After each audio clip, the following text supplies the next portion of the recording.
v Praze, syn lva z hor, bořivoj z rodu, co tvrdil vzdor. Mladý, hrdý a zocelený, připraven jít v bitvě do velení.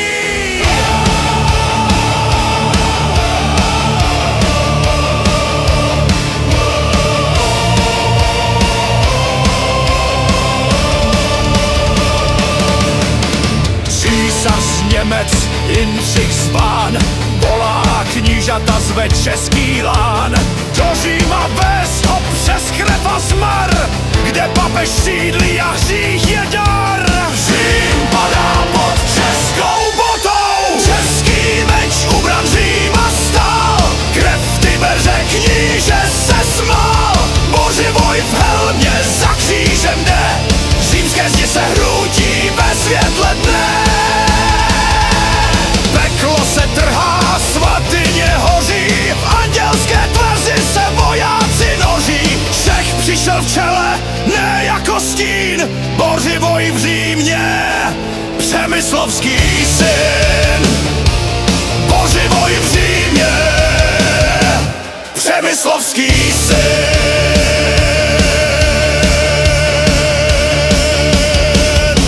Z lesů Čech táhli v slunci a blátě, po boku Sasů v císařově zlatě. Pod štíty orlů i českého lva, bořivoj míří, kde sláva věčně trvá. Řím se třese, dva papežové, jeden v pevnosti, druhý v krvavé hře.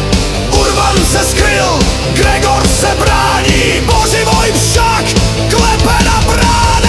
Český meč ubran Říma stál, když věž se borčí, Bůh se ptal, kdo vládne víře, meč nebo las.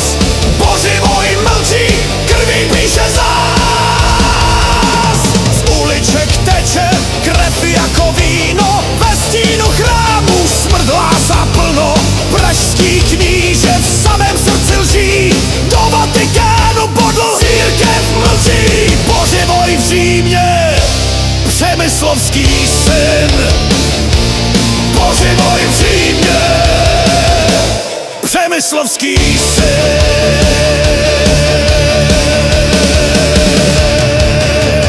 Hrad andělský, dřív andělů stráž, teď chřestí železem, ve zdech je zášť. Bořivoj vpadl jak vichřice krutá, nikdo mu nestál, jen víra pustá. Stíny se plazí po mramorových zdech, srdce se lámou, krev kaká ve všech směrech. Z Prahy jsem šanci a nezlomí mě hřích, zvolal, když stoupil samotný chrám v křik. Český meč ubran Říma stál, kde papež pláče, trůnu se vzdal. Bořivoj druhý na hlavě přilbu z kovu, odcházel stínem Římu, vrátil víru znovu. Řím padl, ale padlo jich víc, duch staletí, chrámu a svíc. Čech tam zanechal ocel a vzdor, vrátil se domů, legend plný chor. Bořivoj v Římě, přemyslovský syn. Bořivoj v Římě, přemyslovský syn.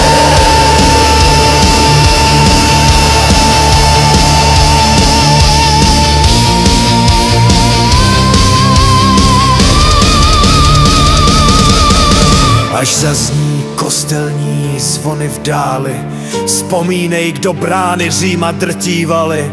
Nebyl to král, papež, ni svatý, byl to kníže z Čech, mečem kovaný.